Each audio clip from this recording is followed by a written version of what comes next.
Sa અહીં આવો એવું નથી, અહીં આવો એવું નહીં તો નથી સાપ આવો. પૂરી અને પૂરી, પહેલી પૂરી એટલે જગન્નાથ પૂરી અને બીજી પૂરી એટલે પાણીપુરી. પહેલા ને પહેલા જો આમાં ડખો થયેલો છે, એક માથી મેં લખેલું છે કે સ્ત્રીએ સવારે ઉઠીને પહેલા પતિને પગે લાગવું જોઈએ, તે ખોટું છે. અનુસ્વાર કરવું જોઈએ. અનુસ્વારનો અર્થ શું થાય ખબર? સૌની પહેલા પગે લાગવું એટલે એને આદર આપો, સૌની પહેલા. અને જો પહેલા લખો ને તો શું થાય? ક્રમ. હેલો, સમજાય છે? સમજાય છે કેટલાકને પછી સમજાશે. જો તમે એક સ્ત્રીએ ઉઠીને પહેલા પતિને તો પહેલા પછી બીજા ક્રમસૂત્ર બતાવે છે તો કેટલું અવિવેક કહેવાય. સુરત અને સુરત, સુરત એટલે શહેર અને પેલું સુરત એટલે ચહેર. ત્યાં ખૂબ સુરત રહે આવું ક્યાં વાક્ય આવે છે. સુરા અને સુરા અહીંયા જ્યારે નરેન્દ્ર મોદી આવ્યા ત્યારે પેલું લખવું કે સુરા એમાં બીજું લખ્યું હતું ત્યાં મોટા બેનરમાં જુનાગઢની ધરતી પર. કેવી ધરતી તો કે સંત સુરા અને સાર્વજનિક ભૂમિમાં તમારું સ્વાગત છે. અને મને એમાં પાછો ટેક કર્યો અને મેં એમાં પછી કોમેન્ટ કર્યું કે તમે વડાપ્રધાનનું અપમાન કરો છો, તમે જુનાગઢની ધરતીનું અપમાન કરો છો. આ સુરાનો બીજો અર્થ થાય શરાબ, મદિરા, દારૂ. દારૂનું ભૂમિને સ્વાગત કરવાનું છે. શૂરવીરની ભૂમિ છે એમ કહો. શ્રીમંત અને શ્રીમંત બધા શ્રીમંત છે. પૈસાદારોને શ્રીમંત કહેવાય ને જે ખોળો ભરે અઘરણી છે એને શ્રીમંત કહેવાય. આપણે અમારે આ શ્રીમંતનો પ્રસંગ હું પૈસાદારનો પ્રસંગ છે તમારે શ્રીમંત લખતા જાઓ.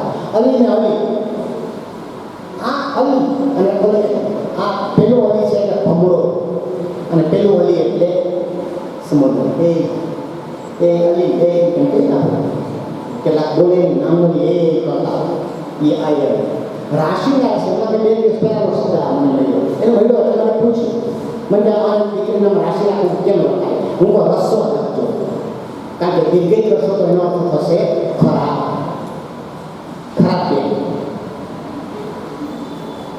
રાશિ નામ પણ સરખા રાખો. મીઠું ચીંટું એ મોટું હિન્દી વર્ષના ખાસ કેવું લાગે? મીઠુંમાં ચીંટુમાં ભોળશે જ નહીં.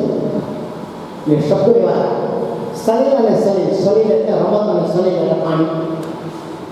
સંસ્કૃત શબ્દ છે. પછી કેટલા વાગે? 5:07 મિનિટ.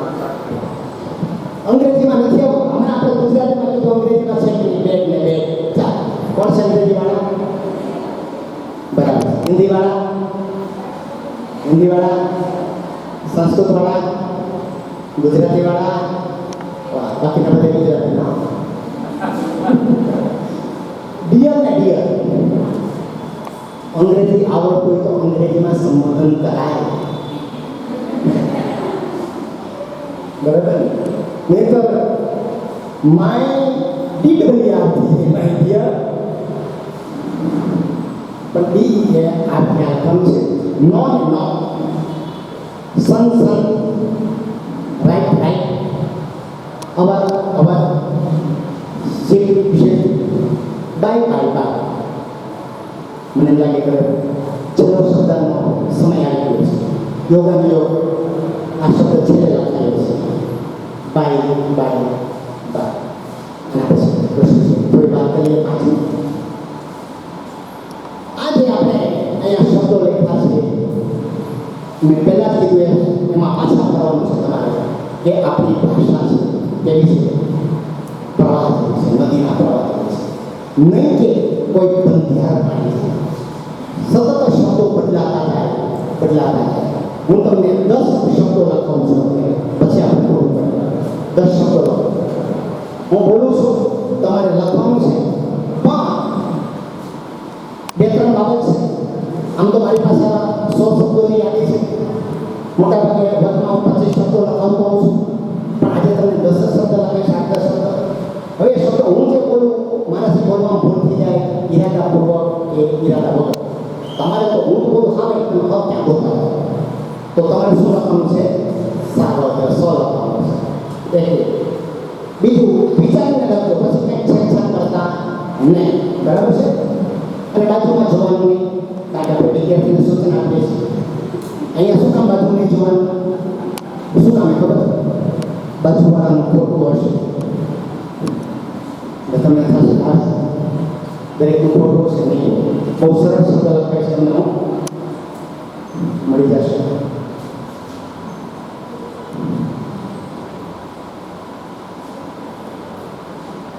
પહેલો શબ્દ લખો, નિષ્ણાંત.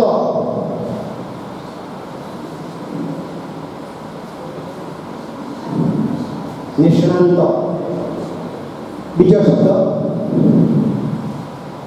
જ્યોત્સના.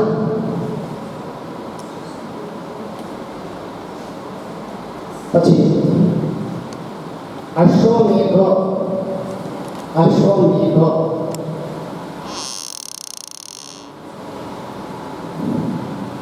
પછીનો શબ્દ અંતર્ધ્યાન. અંતર્ધ્યાન. પછી શ્રદ્ધાંજલિ.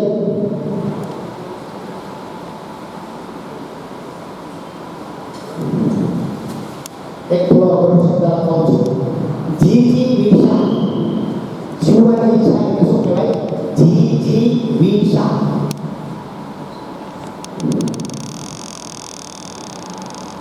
પછીનો શબ્દ પરિણીત. પરિણીત. હું ફોન નથી ભરાવતો. હેલો. કે સર તમને કોલ નથી લખવાનું પરિણીત.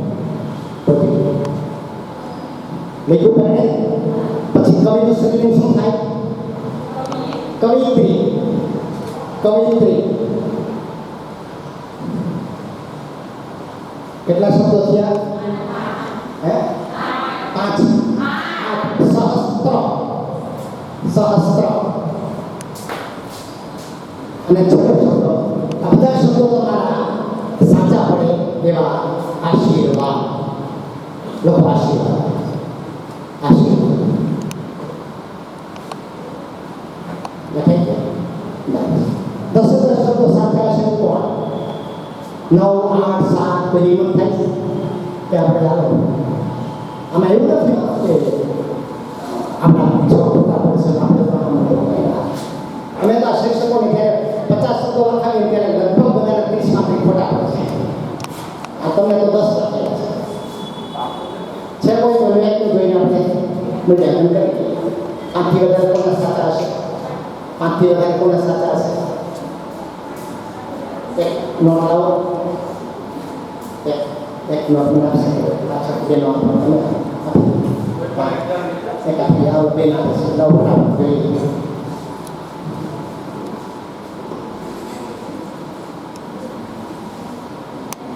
કેટલા સાચા હશે? હે? હા. બીજો શબ્દ શું લીધો તમે? અશ્વ. અશ્વ મેઘ.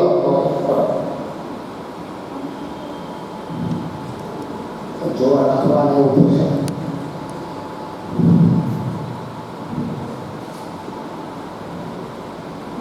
બહુ કરુણ પરિણામ છે.